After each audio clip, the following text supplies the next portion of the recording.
Welcome back to another episode of the Mama to Be Honest podcast. My name is Janaiah.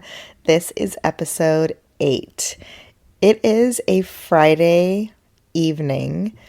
I actually logged out of work a couple hours ago and I took an impromptu nap. You might be wondering, why are you not picking up your kids from daycare? Well, the answer is every first Friday of the month, it is such a great treat.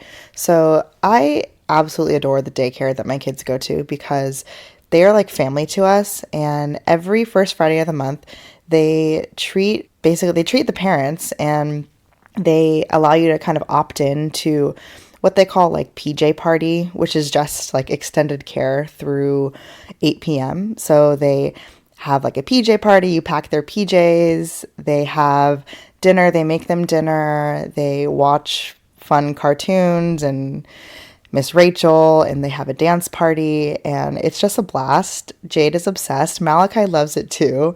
And they come home, they're so exhausted because they have so much fun with their friends.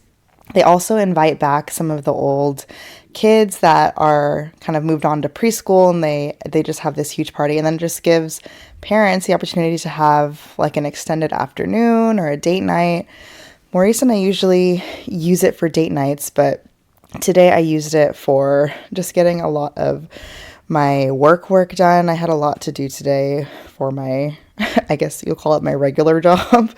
And then I wanted to get this podcast recorded, and I totally ate up like an hour of my time. I just passed out on my bed and it was glorious. I kind of woke up in a stupor like every afternoon nap does. I feel wonderful. I woke up and I was like, what year is it? And where are my children? So God bless our daycare providers, teachers, family. They are so good. They do charge for this care, as they should. They deserve every penny and so much more. But it is just a special treat. It's so thoughtful, and I'm sure they enjoy it too because it's just a few extra hours for a really great chunk of cash. So good for them, and thank God. This is just a wonderful treat, and it's so out of the ordinary to have an extended evening. I feel like there are 2 rounds of chaos for working parents with kids that are either in daycare or eventually into the school years. You've got like the morning rush where you're just rushing to get everyone's lives together and out the door. Lunch is packed and hair done and clothes on babies and using the potty. So that's like your first round of chaos. And then you've got like your afternoon shift chaos where everyone gets home, everyone needs to be fed, everyone needs to be bathed, read a book, tantrums, mellowed, and somehow into bed. I live for that chaos. And then weekends are just 24/7 that, and I freaking love it. I try not to be too envious of stay-at-home parents, stay-at-home moms. It is something I really long for. It's not something I've ever been able to do full-time outside of my stints on maternity leave. I don't want to be like, oh, that's the dream life, and that would be so ideal. I think it would be ideal for me because I really I desire to have that. But at the same time, it's still a full-time job. It's still so much work. And I know that every type of situation has its trade-offs. So yeah, sorry for my intro spiel. Next weekend, before we get started, we're actually going to take a break from the podcast. So we are going to have a break, as you could guess, because it's Mother's Day and we don't work on Mother's Day. So I hope you mamas are having great Mother's Day plans in the works and that you won't be doing much. And I am still figuring out what it is that I want to do next weekend. I'm not the kind of person that just likes to stay in bed all day, even though that sounds wonderful. I just know that I'll do it for like an hour and then I want to be like, okay, what needs to be done? This is now, let's get out of bed. But we'll see. I actually might want to do that, or at least maybe sleep in through the morning chaos and have a little bit of a break, but I don't know. So let me know what your Mother's Day plans are. I saw this really funny clip on TikTok this week of this person interviewing moms in like Central Park, asking them, "You're a mom, what is it that you really want for Mother's Day?" And no mother said flowers, which is, I think, is hilarious because like the quintessential Mother's Day gift is like flowers and chocolates and these lavish gifts that are very surface level when all I want to do is sleep. Don't get me wrong, I love receiving flowers. I think flowers bring so much life to your home, and I love them, even though they tend to be expensive and short-lived. I love flowers. It's a goal of mine eventually. It's on the bottom of my goals list, but I want to learn how to garden beautiful florals so I don't have to buy them for myself. Yeah, so maybe one day I'll make that a priority, but flowers are still on my list for Mother's Day, but I don't really know where it sits on sleeping in, not having to do anything. We do a lot. We do a lot, ladies. So this week we don't have a topic per se. We don't have like a core conversation. I thought last week's episode was so much fun with Talia, Dr. Talia Moore, my sister-in-law. I absolutely adore her. She is, first of all, she's hilarious, you guys. I listened back to that episode and I was like, my gosh, my sister-in-law is a gem. I am obsessed with her and I just admire her so much. So I hope you really enjoyed that episode. I got a lot of great reception on that episode. So remind me to bring the McClure Sibs back on. I thought it would be fun to eventually do like a parents roundtable. I don't know what that would look like yet, but I think it would, if done correctly, I think it would be really fun and have a lot of funny moments in there. That brings me to this week. This week we don't have a set topic to go through. I thought it would be cool to maybe go a little bit more into myself and talk about myself and the kind of person I am, or a little bit about me outside of mom, and then we'll go into a purely Ask Me Anything themed episode. So I put out an AMA. AMA means Ask Me Anything. I put it out like a few times on my Instagram this week and just wanted to get a ton of questions and then fill the episode with just a mixed bag of the questions that I got and just kind of see where the conversation takes us. So I feel like when I started this podcast, I didn't really do like an extended picture or look at myself because I kind of just wanted to jump into the material. But I'm realizing that I haven't talked too much about my background and who I am, where I'm from. So for those curious, otherwise you can fast forward if you're like, you're boring, lady. My name is, no. I was born in a little town called San Luis Obispo, California. San Luis Obispo is like smack dab in between northern and southern California. It's like the central coast, like right on the coastline. I spent most of my life there. I kind of bopped around San Luis Obispo County as a kid. We moved a lot, just like all the towns in SLO County I have lived in. So mostly Morro Bay, Atascadero, Los Osos. Those are kind of like the big three for me. I spent most of my childhood years. My mom and dad got married in San Luis Obispo, had me a couple years later, spent my early years in Atascadero, and we lived in Los Osos up until the point my parents got divorced. Then I lived with my mom, and my dad moved into the Central Valley of California. He battled a lot of addiction issues from my early childhood all the way through my college years. And I've talked a little bit about my dad's recovery, but he is a fully recovered alcoholic, opiates addict, and he is thriving in life. I could do a whole episode about my dad. I'm just so incredibly proud of him. We have a really scarred relationship, but I think it is being so beautifully rebuilt now that I have children and, once I've gotten married, and kind of redeveloping a relationship with him sober has taken a lot of time and I think a lot of hesitation on my part, but he is such a wonderful person, and I really look up to him, and I love him so dearly. But yeah, we have had a pretty scarred relationship throughout my younger years, and I am so proud to say that that has transformed into something so beautiful and wonderful in my adult years. It's crazy to think that I am the age that my parents were when they were kind of figuring things out with me. Because I'm just like, oh my gosh, I feel like I know so little about life in the world compared to what I need to learn. And to know that they had me and I was just, a little kid bopping around, they're trying to make it work. My entire family grew up around me. I did not have any siblings growing up. I do have a brother now. My mom remarried when I was 9 years old, and they had my brother when I was 16, almost 17. So we have a pretty far age difference. And my brother is now 15, which is crazy. Makes me feel like a raisin.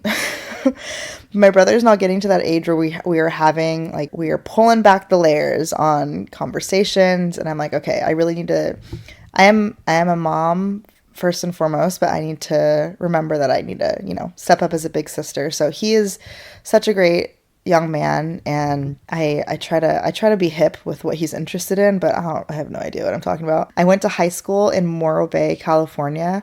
It's a little school right next to the beach. I was a really shy kid in school. I am an introvert extrovert. I'm an introvert in certain situations and an extrovert once you really get to know me, and if I'm like super, super comfortable in situations. I see a lot of that in my daughter. I see that she is initially kind of reserved and like keeping to herself, but you really got to get her in the right environment or on the right people that she trusts and loves, and then she'll kind of open up. So that was me in school, all through my childhood. Generally very quiet, very shy, very reserved, opening up into myself. I will do my best to not act like I'm just reading off of my LinkedIn. The cringe Facebook of the internet. No, but I did my undergrad at UC Berkeley, and I received my MBA at Cal Poly San Luis Obispo immediately after that. So a lot of school, a lot of academia in my life. Do I think it was all worth it? Ask me that over a glass of wine. I would love to share. I don't know if that's something I feel comfortable talking through right now, but we'll talk about it. Ethnically, my background, people tend to tell me that I am ethnically ambiguous. A lot of people think I'm Asian Pacific Islander, like Hawaiian, which I am not. I am Asian Pacific Islander in a different regard. My mom is Filipino, and my dad is a crazy mutt. My dad is Mexican American, Native American, Irish, probably some other stuff. My maiden name is Lundblade, which is interesting. Lundblade, it's Swedish, but I'm actually not Swedish by blood. My dad was formally adopted by his stepfather when he was a young child. He is not actually a Lundblade by blood. I don't know a ton of my dad's side of the family. I mainly grew up around my mom's side of the family. We're this huge Filipino family that loves to sing karaoke, loves to cook, loves to go to church, loves to serve the Lord. Like, we are just this huge, fun family. And that was my life growing up, just always around my cousins and always around my aunties and uncles. We are not a perfect family, but just so many fun memories created around the kitchen and people's backyard, just barbecues all the time, lechon all the time. And just that community and that family is something that I will always appreciate about my mom's side of the family. They are the siblings I had when I didn't have siblings growing up. I just was obsessed with my big cousins and playing with them and playing house, playing house and walking to Rite Aid and getting snacks, getting donuts. Just some of the best memories of my life. I am so sad because we all live kind of sporadically throughout the state now, even some out of state.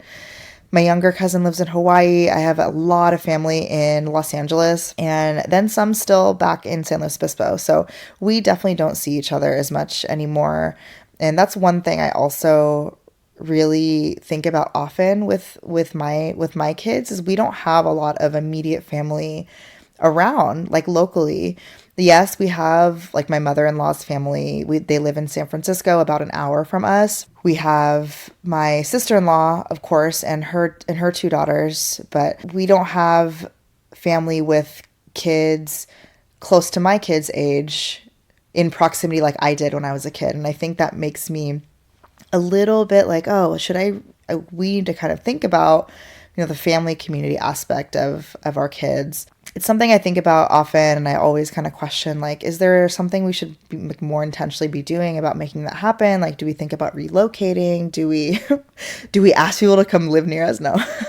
But that is something that was so paramount in my life as a kid, and having that immediate community outside of like your school friends, the school homies, is always having your family, your cousins nearby, and that's something that our kids don't have. So it might challenge us in other ways to actually go meet our neighbors. And we have met our neighbors, but we don't spend time with them, and they have young kids. So we just have to suck it up a bit and maybe do a little more to give our kids that kind of home community. I lived like blocks from my cousins. I would like run to their house and just hop from house to house, like a 2-minute walk to each other's houses. And it just makes me sad my kids don't have that right now. So maybe one day I'll be patient, and maybe I need to work a little harder at that. But these are the things that make me who I am, and the things I reflect on. Maybe I'll just chip away at my my personnel resume in future episodes. Let us jump in to the AMA portion. So the Ask Me Anything portion of the episode, I had no type of parameters around this AMA this week, and we got a little bit of everything. I kid you not. I kind of want to start with I would love to start with this one. Bree A. Hill. Hi, Bree. Thank you so much for submitting a question. You are a repeat question submitter. I so appreciate that. Please keep them coming. That makes me so happy. Bree asks, was picking your kids' names a challenge? What other names were in the running? I love this question. So Maurice and I were always set on our kids' names being very unique, but we also would put them through kind of the test of, will they be made fun of in school? I don't know if that is something that people do when considering their baby names, but it's something that we did both times. And I don't know if you're ever effectively able to rule everything out, but we tried to. So we actually had a name. We were set on another name for Jade probably the majority of my pregnancy. And then 2 weeks before I gave birth, I woke up and I was like, I'm naming her Jade. I'm naming her Jade. We're naming her Jade. And Maurice loved it. But before Jade popped up into my mind, we were going to name her Ezra. We loved that name because, and I still love that name. We love that name because it's generally reserved for a little boy. And I thought it was a really unique kind of name that could be unisex. And I've always loved the name Ezra. And I thought, how cute would it be to have our baby girl named Ezra? And we were going to have her middle name be June because that's the month that we were married, and we could call her Junie. So Ezra June was going to be her name. And that is not what we named her. It's still a name that we kind of keep in the vault if we ever, well, I guess not in the vault anymore, but we'll always kind of keep that name, kind of on the list if we ever have more kids, or part of the name. Like, we love the idea of having a little Junie or having a June somewhere in a future child's name. So whether it be a middle name. So we were going to name her Ezra June, and we were going to call her Junie. And then one day I woke up and I was like, oh my gosh, we need to name her Jade. And I just love that name. I love a single syllable name because I am a triple syllable name and it can get real complicated. So I love the name Jade. It's so beautiful and to the point, just like her. And Maurice was set on thinking about a really unique piece for her middle name. And her middle name, unlike her first name, is very unique. And people ask us, oh, like why, why did you choose this middle name? So her middle name is De La Fe, which means of faith. So De La Fe, like in Spanish, Delafe. If we were to characterize that pregnancy, it is through faith, because there were so many kind of trials and challenges and just mental roadblocks for me during her pregnancy. And it was also a really challenging time to be pregnant. My faith was challenged a lot, and we just had to kind of push through and have faith that God was going to protect our baby and to see her through and bring her earthside safely. And we knew that was going to be her middle name. And we actually perfected it in the hospital, because we were like, okay, we had a couple other ones in mind, but De La Fe was what it ended up being, and we love it. Sorry, Ezra June, you are now J De La Fe. And then for Malachi, oh man, we actually had no intention of giving Jade like a J name, and obviously my name is a J name. But during my pregnancy with Malachi, we were just like, oh, Jade has a J name. Maybe we give our boy an M name, since Maurice starts with an M. Like that would be kind of cute, kind of kitschy. So we'll run with it. So we started to explore M names, and we just had this long, I can't even really think of all the M names that we were considering, but nothing really, we didn't really fall in love with anything. We're just like, well, it'll come to us. And we never really sat down and thought about it too much. And whenever we did, we were just like, oh, let's talk about this later. I was just so tired all the time that I didn't want to think about it. I think the only other name that came close was Mekhi, Mekhi. I love that name, like Mekhi Phifer. I love that name, Mekhi. But Maurice wasn't super sold on it. We just kind of let it go, and we're just like, well, like maybe one day before we give birth, we'll get it figured out. Otherwise, at the very like worst case scenario, we'll come home with a blank birth certificate. We'll have to figure it out. One evening, I was reading my Bible, and I was reading the book of Malachi, which is spelled differently than actually how we spelled it. Biblically, it's spelled Malachi. That's like really beautiful traditional spelling, but we wanted to put a little twang on it. And I read the book of Malachi, and it really spoke to me. And it's the only book in the Bible where the Lord says, test me in this. And that really spoke to me, because I'm very comfortable saying that I'm a woman of faith. I believe in God. I believe in Jesus. And I haven't lived it out as much as I feel like I should. And I think now that I have kids, my perspective is kind of being challenged or changing a bit on, what I can do to be a better person, a better child of God. And when I read the book of Malachi, I was like, oh my gosh, like this really speaks to me. And so I brought it to Maurice, and I'm like, how do you like the name Malachi? And he was like, yeah. So we went with it, and he also didn't like that traditional biblical spelling. So wanted to kind of bring an AI in there, because I've got a handful of AIs in my name. And so we spelled his name Mala apostrophe Kai to give it a little sauce. And that was my baby's name. We just knew that was his name. My mom, it's so funny, because before my baby shower, my mom was she was trying to make for me like this personalized bracelet with my baby's names on them. And she kept bothering me for Malachi's name. And I'm like, Mom, like, I don't know what the name is yet. And luckily I was able to give it to her, and she was able to get a bracelet engraved for me with Maurice's name and their names. And it's so special to me. So other names for Malachi, another one just kind of popped up into my head. Before we realized the whole M and J thing for our kids, this is embarrassing pregnancy mom brain also. I was considering naming him Ever. Yeah. Sit with that one for a minute. Ever. Ever. I thought it was like, it's like Gwyneth naming her kid Apple. It's unique. It's like, oh, I never would have thought about naming a child that. I brought it to Maurice, and he was like, absolutely not. He was like, can you imagine what kids are going to say on the playground? Whatever.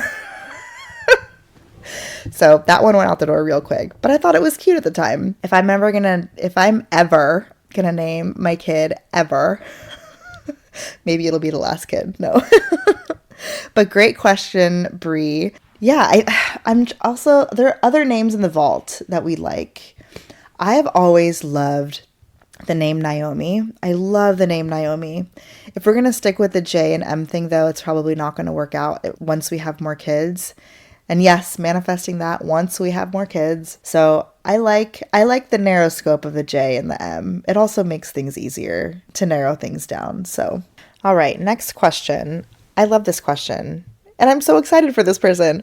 Rochelle Roy says, I'm about to start corporate and I have to go into an office. What time do you wake up and sleep? First of all, congratulations, Rochelle. I know that you've been on the job hunt for a while. I'm so excited for you. How exciting. I really want to hear how things go for you. The shift into corporate life. Oh my gosh, how exciting. But yeah, definitely going to be shifting up your morning routine and evening routine. And it's really going to take some trial and error because I know you have 3 kids. As much as you can start with earlier, the better is going to be kind of a good like trial and error for you. Because once you figure out like your commute and how long it takes for you to get everything ready for the kids in the morning and what drop off looks like, the more realistic wake up time that you can figure out. But I don't know if my situation is going to be a good point of reference for you because I do work at home primarily. I would say, well, maybe it is because I do have a commute to get my kids dropped off in the morning. What time do I wake up? I wake up anywhere between 5 and 6:30. It honestly depends on the day. This past week though, I don't know. It's been a little rough. My husband had a conference this week, so I knew that I would be taking care of pickup and drop off. So I woke up earlier this week so I could get everything done, the car packed, the house woken up, all like the pre-day chores done before they woke up. So I actually woke up at like 4:45 for 2 days and it was awful. I would say to be safe, like I don't know what your morning routine looks like. Start with like a safe 5:30. I think that's a good place to start. I also don't know how long your commute is, so bake that into the mix too. And from where you're at, maybe subtract 30 minutes and start there. So I tend to wake up between 5 and 6:30. 6:30 is on a bad day and then I'm just rushing and stressed. So I try my best to wake up before 6 a.m. And then at night, I'm trying my best to be a night owl because I want to get a lot of work done at night after my kids go to bed, but I am just wiped after the workday and after the kitty chaos of getting kids into bed and then thinking about getting the house clean and making dinner. So this is so embarrassing. I'm usually knocked out on the couch by like 9:45. A New Year's resolution of mine that I have not been sticking to is developing a good nighttime routine for myself. So bringing myself upstairs, having like a hot steam towel on my face, doing like a skincare routine, reading my Bible. I have not done this. This has been the resolution that I have just kicked to the curb. And I want to do it. I'm just like, it just takes so much time to have a night routine. But if you've got a good night routine or a good place to start, let me know. But yeah, I'm usually asleep on the couch by 9:45, and then I waddle myself up to bed by like 10:30, and Maurice is usually in bed by like 11:30. That would mean I get about 7-8 hours of sleep a night. I could always sleep more, but it's usually enough for me. So you probably know your sleep habits best and what you need to thrive. It is going to kind of be a shock to the system as you go into an office, and it is going to add a little bit of stimulation to your day, like being around people and having a new environment. So I would say if you can, try to get a bit more sleep since you are going to be adding a new environment to your daily routine and working kind of in that office environment and socializing and like that office rush, like the vibes of an office, that office energy. And you'll come home and you'll be like winded, like, oh, I just want to sit here. And then you can't because you've got babies. So I hope that helps. I'm very excited for you and I would love to hear how your first week goes. Next question here. I don't know how to say your handle. I always say Mary on the Kate, but I don't think that's right. Hi, Mary Kate. I hope you're doing well. Thank you for asking the question. Mary Kate's also a repeat question asker, so I appreciate it. Mary Kate asks, how did you come to the conclusion about how long you wanted to try to breastfeed? Great question. So the first time around, I did not know how long I wanted to breastfeed. I just wanted to do it and try it. And it's so funny because it is like kind of embarrassing how little I knew about this whole process when I was pregnant. We read like one baby book.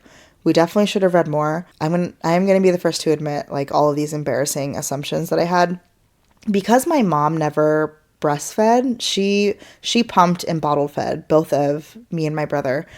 I was always under the assumption that breastfeeding meant like giving your child milk that comes from your breast, not necessarily the act of having your child latch to your breast. So I always thought that like pumping and bottle feeding was breastfeeding. So when people would ask me like, "Oh, are you breastfeeding?" I'm like, "Yeah, of course, I'm going to try to." But I had no idea that the act and the trial of breastfeeding, it was was and is such a topic of consideration for women because it is such a hard thing to do. It is not always possible, and that's not anyone's fault. And like that could be a concern of like, you know, milk supply or whether a baby successfully latches or if a baby has like a tongue tie or a lip tie. It is not always possible, regardless of how your body naturally is inclined to breastfeed. It's not always possible, and you should never assume that it's always possible because it isn't. So I am very lucky that I was able to breastfeed both of my kids, but it was not a pretty sight at first with Jade. I'm going to get a little TMI here for a second. When I started breastfeeding Jade, my nipples were like, it's like going at your nipples with razor blades. Like that was the feeling of getting breastfeeding down, especially in the first 2 weeks when you are sleep deprived and you don't know up from down. And I will go into my entire breastfeeding journey in another episode, but at that point, that was like, I was almost certain that we were not going to make this work because it was not good for my mental health at that time. I was just like, this isn't worth it. I want to push through so badly, but I am in so much physical pain. And luckily, a lot of the support and resources given to me actually did help me be able to have a thriving breastfeeding journey and get over that hump. But that's not always the case for some women. So once we got over that hump, once things were working well, I actually didn't know with Jade how long I wanted to breastfeed. The forcing factor with her is that she would not take a bottle. So I was a milk machine with both of my kids for about 6 or 7 months. Longer with Malachi, but with Jade it was 6 or 7 months. And I was just super fruitful in my booby juice. And I had so much milk. I would pump in between her feedings and I was always swollen and always have an overabundance of milk. So I was like, man, if this girl would just take a bottle, I could just have a physical break. She would not take a bottle. I had to breastfeed her for as long as, you know, she wouldn't take a bottle, and she wouldn't. I would leave the house and she wouldn't take a bottle. It was really hard for me because I physically couldn't go anywhere. And that's great. Like, I want to be with my baby 24/7, but kind of like what Talia was talking about last week, like you can't get a minute, you can't be fully there. And I wasn't at times. I loved it though. That's the one thing. Even though she wouldn't take a bottle, I loved breastfeeding. Just that closeness that I felt with my baby was unlike any other experience that I'll ever have. And it's just such a beautiful bonding process, bonding moment. But around the 6-month mark, my milk significantly dried up, and I tried a couple of supplements, tried a couple of things, but nothing really worked. And I had a very similar experience with Malachi. And so at that time, we had to find supplemental nutrition in the form of formula for her. And that's when she started taking a bottle, because I think she knew that she wasn't going to get it from me anymore, and she's not going to sacrifice her meals. So that's when I stopped breastfeeding her. I didn't really have kind of a time frame in mind with her. I guess I had just assumed because she wasn't taking a bottle that I would breastfeed her until she was over a year old at least. And my body had different plans. And I had to stop breastfeeding her around 6, 7 months. It was really sad for me. I was very emotional about it, but she took to it fine. I think she loved formula and she got onto it right away and she continued thriving. And I will cherish those months with her. And then my second breastfeeding journey with Malachi, when we brought him home, getting the latch down and getting everything down was much easier with him, just because I kind of knew what to do and techniques to try to get that latch relationship optimal and good. And we didn't have any issues there. It is not like riding a bike though, because every kid is different and you don't know if, a kid is going to have issues sucking or swallowing, or if they have issues with like a tongue tie or a lip tie. Luckily, he didn't have any of those issues and he took to it pretty fast. That kid is so food motivated. He came out of the womb knowing what to do. And I didn't have nearly as many issues or as much pain with my breastfeeding journey with Malachi that I did with Jade.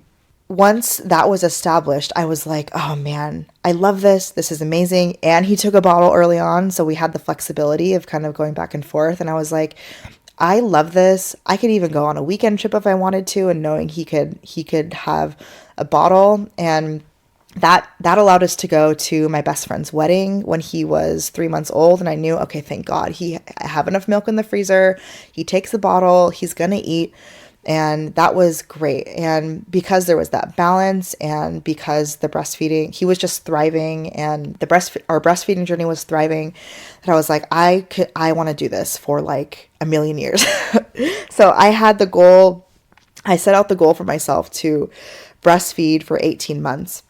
And I don't know if this is like super hard set everywhere, but I think the recommended time to nurse or breastfeed as much as you can is up to or even past 2 years of age. Like that just seemed like such a long time for me. Like if I could go that long, then wonderful. Like I see women do it all the time and I'm like, oh my gosh, that's amazing. But I set the goal for myself to be 18 months and I put a lot of hard work into being up. Even after he started sleeping through the night around 6 weeks of age, I would still I always joke, everyone was sleeping through the night except me. Everyone was sleeping through the night except me because I would be up at 1 a.m. making sure that I pumped to keep up my milk supply. And we had bought a deep freezer for the garage and I would organize and stash my milk. And I was on the road to success of 18 months. And then once that 7-month period rolled around, my body again had other plans. And it's so weird because it did the exact same thing that it did with Jade. It just totally plummeted. My milk supply was like pulling teeth to get milk out. And he was still nursing, but he would visibly be hungry after a nursing session, like 20 minutes of nursing. And he would still be hungry. So we had to start supplementing with formula. That's when I started every trick in the book. I tried every trick in the book to get up my milk supply. Sometimes things would work. So I tried the tea. I tried different herbs. I tried herbal pills. I tried fenugreek. I tried different seeds. I tried cookie recipes. You name it, I tried it. And sometimes things would work maybe for like a week, I think. But it just, nothing was sustainable. Nothing worked. Power pumping, that was misery. Oh my gosh. It was like so painful to power pump. If you don't know what power pumping is, it's basically pumping your breasts into oblivion until your body is somehow like woken up like, oh, I need to produce more milk. That kind of worked for me, but it just was not worth the pain. And so I made it work. I made it stretch until about 10 months of age. And we were still very much supplementing with formula. And then at one point I was just like, you know what?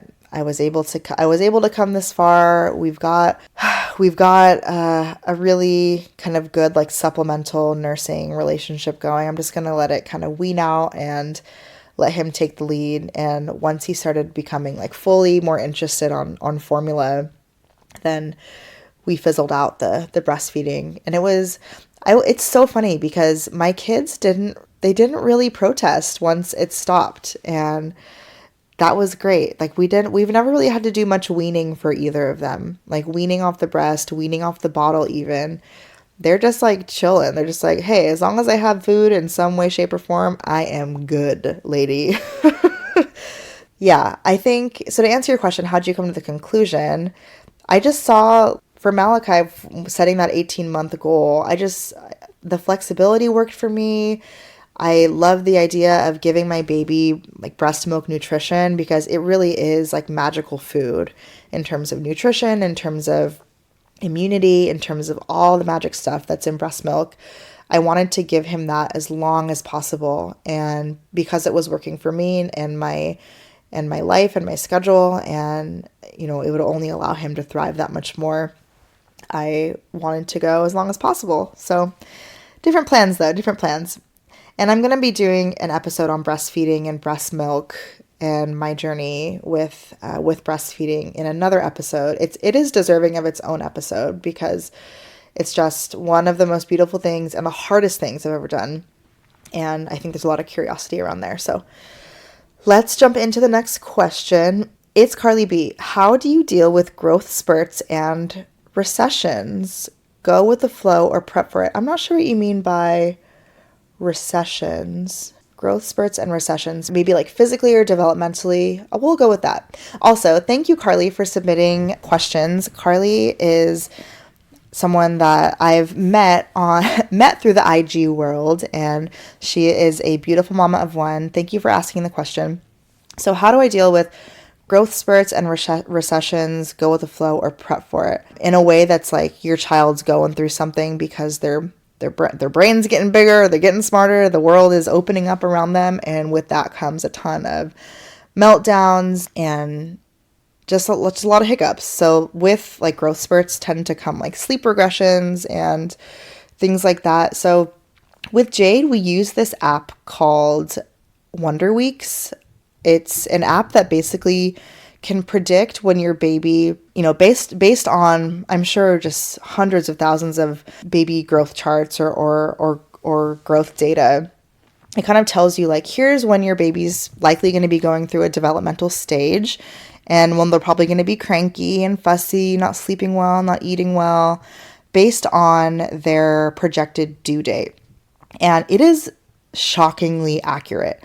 At least it was for Jade. And I say that because we completely threw that app out the window with Malachi, because I found for me, it actually gave me a bit of stress to anticipate that. But it was really helpful with Jade because I was a new mom. I had no idea why she would be crying nonstop one day and then like fine the next day, sleeping through the night one day, and then like super clingy and just inconsolable another day. And that app really helped me kind of look at, oh, well, she's actually going through likely a growth spurt or a developmental leap. They call them leaps.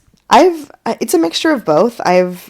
Sometimes when I need peace of mind and when I just need something to kind of give me a why or explain why my kid's going through something like that, I would lean on that app and be like, oh, look, like she might be going through a developmental leap, something that was, kind of based in science. But nowadays, now that I have both of them and I feel like I've been through a lot of different experiences with them going through growth spurts and hard days and hard weeks and unpredictable days or weeks, I am just like, you know what, we're just going to figure this out. We've gotten through so much stuff with them already, health-wise and sicknesses and tummy bugs and sleep regressions, that I know that there is so much more that is new, that is going to be new to me to come. But right now at this age, when there's just so much that could be happening with them, growth spurt wise, I try to go with the flow as much as possible, because it really challenges me to be a better reactionary in the moment and to calm myself in the moment, rather than to, unnecessarily anticipate or overplan or overstress myself out that I used to do before. So now when I initially read this question, I was just like, oh, maybe she's asking about like growth spurts in terms of kids' clothes, because that is something I actually anticipate, because our kids get so much stuff from our family, our friends, and it is such a blessing.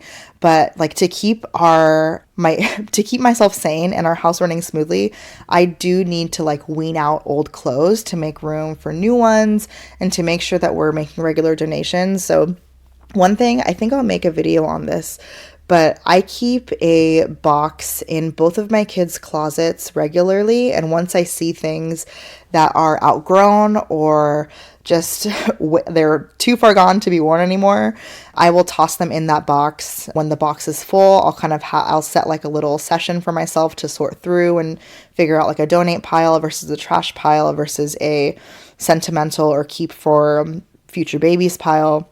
And I'll do that probably once every 2 months. And they grow so fast that box just fills up pretty instantly. So I'll do that with clothes, shoes, blankets, things that they've just outgrown, and we will sort them to the best of our ability. So that is how we deal with that. Carly, you also asked another question. What are you most looking forward to as a mom, seeing your kids grow up? Oh, that is such a sweet question, and I don't know how to answer it. I don't think I know. I don't think I know what I'm most looking forward to. I think, maybe I'm excited for all the firsts. I'm excited to relive all of my firsts with my kids. So like first trip to Disneyland. So all those firsts, I think, are what makes being a parent so fun. Yeah, I'm really looking forward to that. But I think something that I surprise myself in being excited for is I'm really excited / nervous to see how my relationship with my kids develops when they become a young man and a young woman. So when they're in their very formative years of high school, and understanding what their aspirations are, what motivates them, what they're interested in. I'm like really eager to know what their interests are going to be in terms of sports and academics, and if they're into art. Like I'm really eager to kind of see where they want to spend their time and what they want to do and just what interests them. I think I'm excited to see what that looks like. And I want to commit to being that mom that like lets them try everything. I know Maurice wants to do that too, with the caveat of anything they try, they've got to finish. So I love that about that man. And yeah, I think that's the most exciting thing for me. All right. Ashley, Smashly Marie. What's up, Smashly? I love you, girl. And congratulations on your second baby. Ashley is expecting. I'm so excited for her. Smashly asks, I looked at this question, I just laughed. Smashly asks, refrigerator organization hacks. We always end up wasting old food. I don't know if I'm the right person to be asking this question to. I actually DM'd Ashley on this when I got the question. I was like, Ashley, are you sure you want to ask me this question? And she was like, oh yeah, I saw your morning vlog. I don't know if you should be. But I will let you know that we do try our best when we grocery shop, and we get specifically when we get a big Costco order. That's when we try to reset. Like we regularly reset. It doesn't stay that way, as you might have seen. It stays like that for maybe a couple days or like a week tops. But we try to organize our fridge in the following way. We've got a shelf specifically dedicated for grab and go snacks for kids, and that helps me with packing lunches. One thing I haven't stuck to, but I want to start implementing, is putting sauces in drawers and putting produce indoors. And we've done it before and it's worked really well, but then I just reverted back to the old way, I think, out of habit. But basically, the idea is if you can see your produce in the door, which you would be able to, you'll use it faster and you'll not forget that it's there. And then sauces, which you're always going to remember when you need a sauce. So like a ketchup or a hot sauce or like a mustard or something. You put them in the drawer. There's no harm, no foul, because sauces have a really long shelf life in the fridge. And if you keep them in a drawer, nothing's going to happen to it. So we are going to try and redo that. And then we have a shelf for our, like Maurice and I, like for our grab and go meals. We try to meal prep our lunches at the very least every week. Doesn't always work out, but when we do, we have a little section for that. And then I try to put other perishables like tortillas, bread, things that are not incredibly quickly perishable but are still perishable in a section as well. And then meats. Meats are also something I put in a drawer because I think it makes more sense than produce. Not the perfect answer, but that's we're doing it. I think our cabinets are more organized than our fridge. Our cabinets, we love to get those clear bins. You can get them at Target, but they're way cheaper at like a Marshall's or a TJ Maxx. Invest in a ton of bins, and you don't need to like size. I don't think you need to size them. Like you can find a way, but like bins just make things more aesthetically visible and like intentional for when you grab and refill. I would suggest like taking $30 and putting it into clear bins and then using those in cabinets and refrigerator. And the last question, I'm saving this one for last because I'm actually really nervous to answer it. And I got this question earlier in the week and I've been really thinking about it. And it's a really good question. I think that just makes it an awesome question. So this one also comes from Mary Kate. Thank you so much for asking this question because it really, really challenged me to think about my response. Mary Kate says, you and Mo talked about wanting to have 4 kids. As one of 4, I used to always think I wanted a lot of kids, but seeing how tough it is to be a mama these days makes me question if I can even handle 2. So my question is, what excites you about having more kids? What potentially scares you? How do you balance those out? I had to sit there for a second. And I also thought about this on my walk, like for the last 3 days, I thought about this. What excites you about having more kids? At first I wanted to be like, because I want more kids. Like, it's just such a hard question for me to answer. And I really had to think about it. I'm going to speak my truth here without fear of judgment. And I feel like those that are taking the time that have gotten this far are not going to judge me. So I just feel this like draw and this God-given desire to have a lot of children and to give those children the life that I want them to have and to give them a home to thrive in and to celebrate their talents and to watch them grow up and to just live and experience that joy of building and growing my family. That is really the best way that I can say that without it sounding too cheesy, but I just know that I am meant to build and grow my family. It is hard, but I think it is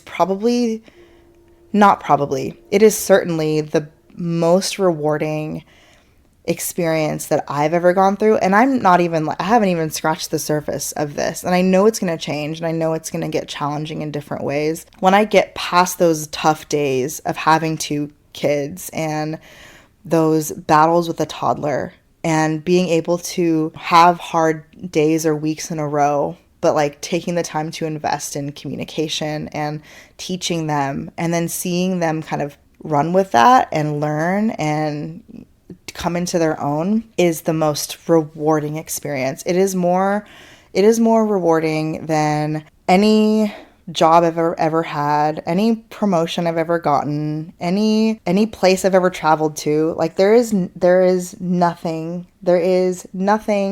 I have lived through that can compare to my experience having children, building my family, and being a mother. That is what excites me. There are just there's so many dimensions to being a mom. Like there is the mundane day-to-day stuff that I think is very important, and I love that. I feel just this natural draw to build my family and to be in that mundane day-to-day. And there's just so much excitement, like first opportunity, like firsts, seeing firsts and teaching your kids lessons and showing your kids the world and teaching your kids values. Yeah, that is just, it's what excites me. When you call out that we want 4 kids it's definitely something that we have had to sit down and like ask ourselves, like, do we want more kids like for the hell of it, or because like this is really, meaningful to us, and that we can give all of these 4 kids like way more than we would ever imagine. We check ourselves sometime to make sure, oh, we're thinking about a third. What does this mean financially? What does this mean in terms of what we might take away from the 2 we already have if we have a third baby? And there's always going to be a balance of, well, that means we'd be splitting our time across 3 kids, or we would need to seek out more help, or we need to cut costs here and there. Like, what would that mean for our family unit right now? Those are very honest conversations that we need to continue having, because maybe that changes. Maybe we realize, oh, this is not the right time financially to have 3 kids. We need to put both kids through school. We need to, do this or that. So I love this question, because you could want more kids for the right reason, but I might not be in the right circumstances to do that. I really appreciate this question. It's a hard hitter. So that is what excites me. What scares me is not taking the risks of having a big family more seriously than I already am. So things like finances, things like, can I provide the best life for 5 kids, or do I want to provide an even better life for 2, given where I'm at in my career, where my husband's at in his career, where do we have the means or the assets to build and give them a life that we want them to. And I mean, life can mean so many things. Like, life is only so material, but we want to be able to give them the space and the means to thrive and carry out what they want to do and their interests and try new things. And I mean, it's a price tag. It's money, right? And childcare is not cheap in California, nor is it in the Bay Area, even more so. So that's what scares me, is my desire and my draw to build my family outweighs the very real risks and considerations I should be taking more deeply about financial implications, or what that might mean for the kids I have now. At the end of the day, I know that if we had 6 kids, we could figure it out. Like, we would make things work. We would make sacrifices where we need to. And then you asked, how do you balance those out? I guess I'm not really balancing them out right now. There's also a level of not wanting to overthink this. Like, I think in being a mom, there is such a very real thing about mom instinct or mom intuition, or trusting my gut, like trusting your motherhood gut. And I think I have to trust that I would feel like I will know when we should stop, or when our family is complete. I am seeking God's wisdom and guidance in the growth of our family and building our family. And I trust that with my trust and my faith, that I will know what the right decisions are in that regard for building our family. So love this question. I feel like I could go on and answer more for this question, but we need to grab a beer, girl. I know that it's overdue. It is the hour mark. I love this AMA episode. Thank you for submitting questions. We're going to stop here because I would like to go spend some time with my man before we go get the kids from their little PJ party.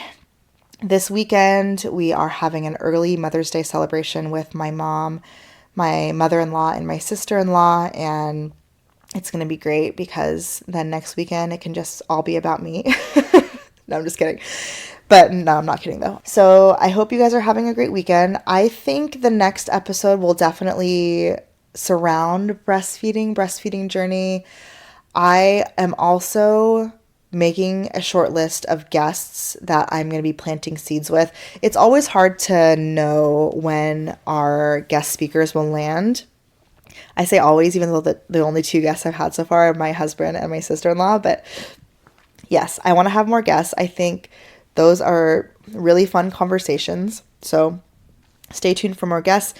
If you have a guest in mind that you would think would be a great fit for the show, share this podcast with them, and then send me a DM on who that is. That way I can start kind of, sussing them out and seeing what they're about. If they've got like content out there, I would love to know who you might be a good fit, or if you follow anyone else in the motherhood universe that would be a great fit for a conversation on this podcast. Just shoot them my way. Oh, one other question. I feel like I'm spitballing all these questions and requests, but this is really important.